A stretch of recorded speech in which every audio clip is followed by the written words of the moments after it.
Welcome to r/entitled people, where we share stories from your lives about people who think the rules don't apply to them, and they should get what they want. Thank you, friends, for subscribing to the channel, and for so many likes. And today we have two great stories, so subscribe, hit the like button, and let's begin. The first story. Dad was flying Jason and Nina for 4 hours. Halfway, Jason demands Dad to land the plane because he refused to use the plane's bathroom, but my dad said no. When they land, Jason managed to open the hatch and run in front of the still-moving plane, making Jason lose his job and get into trouble with the FAA. The second story. I had knowledge of how to fix an essential machine, and got fired because I got COVID. Eventually the machine broke, and they contacted me to fix it, but I refused. Company lost clients and sunk. The first story is, no, I won't land the plane in a field. Small backstory. My dad was a pilot for about 20 years, before retiring 8 years ago due to poor health. But in that time, my dad had many different jobs in aviation, so he could build up his flight hours and get better pay. That, and my dad doesn't like to stay in one job for too long, if they refuse to let him come home and spend time with my brother and I growing up. He would often be in other states, or other countries for days or weeks at a time, so he had a lot of stories to tell. This is one of my favorites he told me, so I figured I should tell it here. Flying was his passion, but he had flown with a lot of entitled people through the years. Though I'm going to give the entitled man in this story a name, since obviously my dad couldn't tell me his real name. Also, I'm sorry, I'm going to try my best to remember a few things. This story happened when I was little, about 5 or 6, and my dad had been out of our state for about 2 weeks flying a lot of important and powerful business people around the US. He was a charter pilot, so he was used to flying small private planes. He was exhausted from his intense flight schedule, but he's an extremely hard worker, so he made sure to power through into the third and final week. The job he had on this particular day was to take a man, who will be called Jason, from one state to a neighboring one so Jason could go home. About a 4-hour flight that took them over the Rocky Mountains, but nothing too bad. To my dad, that was a very easy flight, so he was relieved that he could get some rest for the rest of the day. So as usual, my dad got up at the crack of dawn and headed over to the airport so he could prepare the plane. He already put in the flight plan a day or so in advance, and all he had to do was have the plane pulled out of the hangar and clean it up so it would be ready when Jason showed up. He always did this because he wanted to make sure his passengers were always stocked on snacks and drinks, so they could enjoy their flight with him. It was about a half an hour before they were scheduled to take off, and Jason finally arrived with his assistant. Let's call her Nina. My dad is normally a patient man, but due to him having only about 3 or 4 hours to sleep every night for almost 3 weeks, he was standing in a silent rage while keeping the best professional appearance on his face. Jason was a very large man and didn't help my dad grab their bags and sat in the plane. Nina was about to help my dad load their bags into the plane. He stopped her and said, "Nina, come on, let the help do their job. We need to discuss the meeting." My dad was very angry with Jason, and even though this was the first time he had met Jason, my dad already wanted to kick this A-hat off his plane. But still, my dad kept silent and loaded up the plane on his own. With only a few minutes to spare, my dad was cleared for takeoff, and soon he was flying out of the airport, beginning the 4-hour flight. It had only been about an hour or 2 hours into the flight, and the whole time Dad was doing his job in the front cockpit with the door closed. He didn't want to hear them past his headset, since Jason was loud and obnoxiously talking about how much money he was worth, or how amazing his family was thanks to his money. What prompted him to close the door was this conversation. Nina: "Congratulations on striking the deal with the company, sir." Jason: "Of course I struck the deal. If they didn't, they would be garbage and not worth the CEO's time or money." Nina: "Speaking of money, you said your son will be going to college soon, right? Did you go with your wife's idea of letting him apply for scholarships?" Jason: "Hell no. My son's going to Harvard on my dime. I won't allow my son to be in debt like some middle-class common worker." Edit: "He really believes scholarships were the same as loans. He has our family name, and anyone who cannot afford to go to an elite college like Harvard is better off being the help." With Jason referring to middle class as the help, the same name he called him when they were leaving, my dad despised this man, so he closed the door and continued to fly. Though his solitude was not long enough, as Jason opened the door to talk to my dad, so my dad kept his best poker face while staring straight at his console. Dad: "Yes, sir?" Jason: "Are we there yet? I need to use the bathroom." Dad: "Not yet, sir. We still have about 2 hours to go. There's a bathroom on the back of the plane with a privacy door. You can use that." Jason: his face wrinkles in disgust. And use something that's just like a common porta potty? I won't. Can't this plane go any faster? Dad: No, sir. I need to make sure we don't run out of fuel, and we will be crossing over the mountains shortly. Jason: This is ridiculous. Land this plane now. I know we're near another airport. Dad: I'm afraid I can't do that, sir.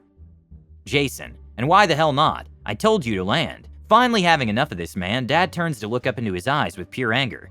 In truth, Dad could have tried to get permission to land from the closest tower, but he was not about to have someone like him have him risk his perfect flying record. So he hatches a sadistic plan in his head. Dad: With all due respect, sir, no one tells me when to land my plane. Ever. And the last city before the mountains we passed already. Jason: Don't lie to me, just land. Dad: Unless you plan on peeing in the bushes or out in an open field, I suggest you use the bathroom in the back. Jason: This is ridiculous. Just land. Dad: I won't land until we get there. Jason: So where am I supposed to use the bathroom? Dad, trying not to give an evil smile: I guess you're gonna have to hold it in. Now sit down. With that, he closed and locked his door, so Jason would have to leave him alone.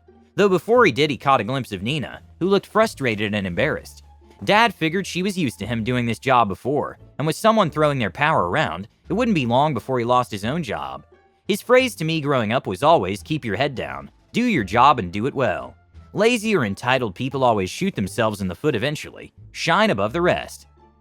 The 2 hours finally passed, and as they landed at the airport, my dad began to carefully make his way towards the terminal.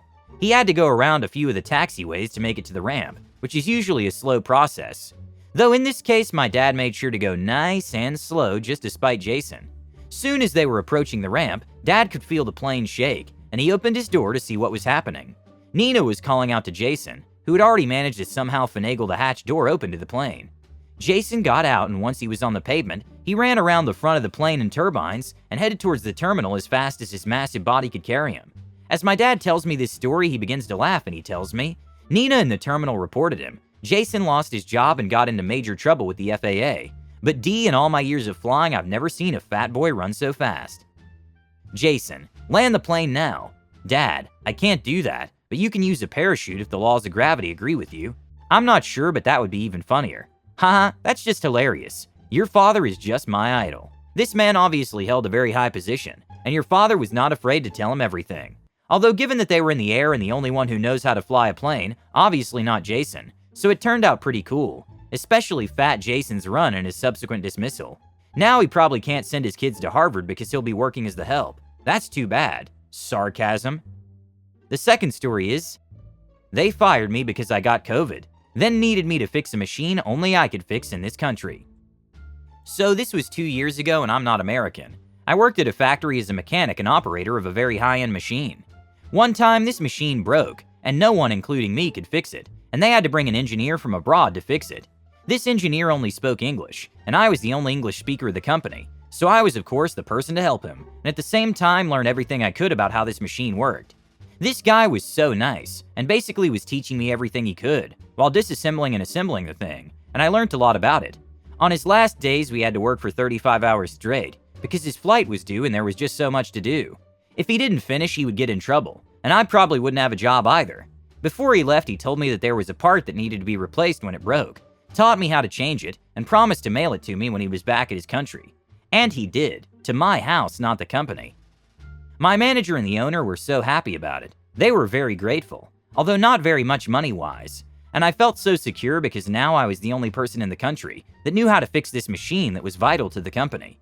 So fast forward a year, the pandemic broke out and I wanted to stay at home. The owner and manager pressured me into going anyway.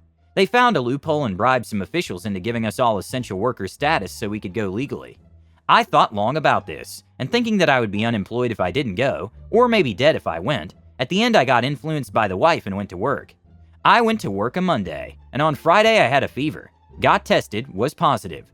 Having COVID has been easily one of the worst experiences I've had, and I wasn't very far from dying.